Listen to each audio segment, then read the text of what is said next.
Hello wonderful viewer, and welcome back to your channel, the place to go for all things related to a healthy lifestyle. Today I'm going to show you how you can make an exotic flavor of the rose harissa paste. Therefore, if you like to add a bit of the flavor, color and kick to your dishes, you must watch this video because this paste is really game changer. But before we jump in the kitchen and start making that beautiful paste, I want to share with you a brief history of that harissa paste. Harissa paste originated mainly in North Africa, specifically Tunisia. When in 16th century, Spanish occupied North of Africa, they brought with themselves the chili. And chili slowly introduced to most of the cuisine, and in Tunisia they come up with the harissa paste, which they added to many dishes and use as a dip as well. This paste slowly migrated to some of the Middle East country, and they add another level of the flavor and aroma by adding rose water and rose petal. Therefore today we're going to make that rose harissa paste together. Therefore, without any delay, let's get started. Now onto ingredients. Simply we need red chili, garlic, ginger, lemon juice and spices, which they are coriander, cumin, fennel and caraway seed, which we grind them. We need sweet paprika powder and smoked paprika powder, salt and olive oil. But wait, we need to add our twist, which is a rose water and rose petal, to elevate the experience. Then for first steps, we just prepare some of the garlic clove by basically crushing them and skinning them. I use 4 or 5 garlic clove for making around 200 milliliter of paste.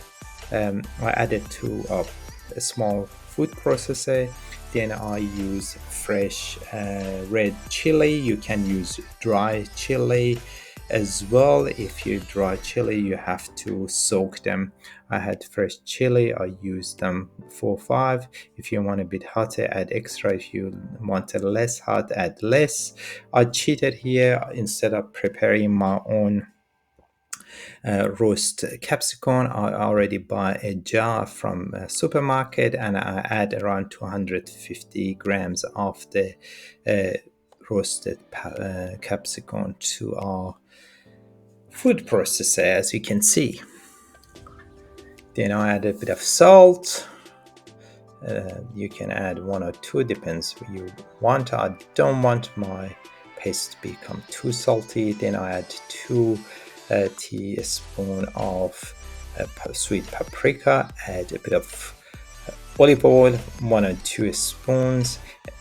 Oil and salt helps to bring the taste, as well as helps your paste preserve much better for a bit of longer time. You have to if you're not going to use that paste quickly, it's best to put it in a sterilized jar and in the fridge and cover it with a bit of olive oil.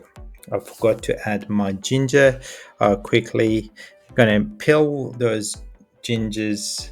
I use about 400 grams ginger, fresh ginger, which I'm gonna add it to our processor, and I'll chop them to smaller pieces to blend quicker and faster.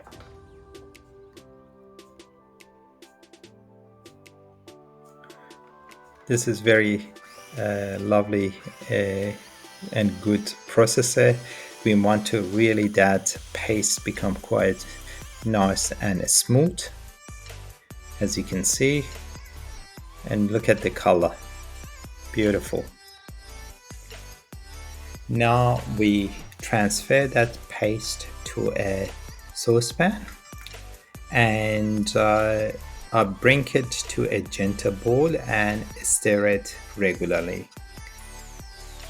As the paste start to become a bit thicker, I add other ingredients to our mix, which starting with here actually is a lime juice I had from our trees. We froze them and we use it in our dressing or our dishes. I add equivalent of the 2 tablespoon, and after melting those cubes of the lime juice, I add other ingredient, which is smoked paprika, 1 teaspoon to give extra color and a smoky taste, which I like. And again, mixing. Each time you add ingredient, this stage I add all of those grinded coriander, cumin, fennel, and caraway seeds to our mix, and then following mixing them with the paste, I add a bit of extra olive oil to our paste as well. This process keeping you going by mixing and slowly evaporating excess water.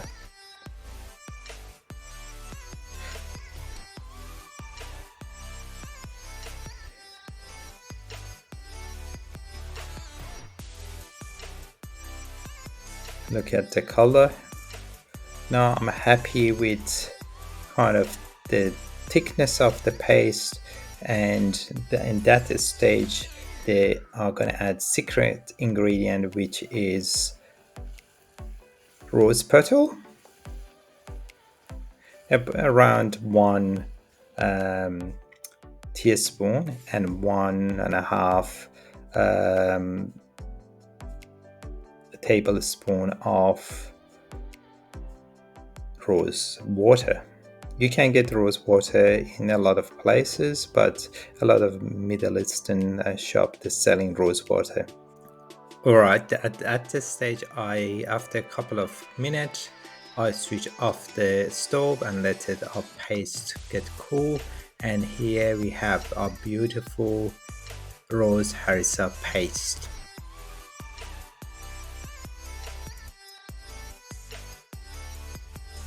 Here you have it, your own homemade rose harissa paste.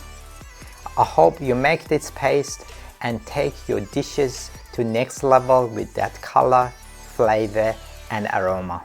I personally use that paste in regular basis for marinating my meat or add it to a lot of my dishes as I need a bit of extra color and heat. If you enjoyed this video, please don't forget to give a thumb up and share it with your family and friend as well. As always, thank you for joining me today, and I'm looking forward to see you in next week in another video. If you haven't subscribed to my channel, please do so. Otherwise, up to next week, stay healthy and happy, and bye for now.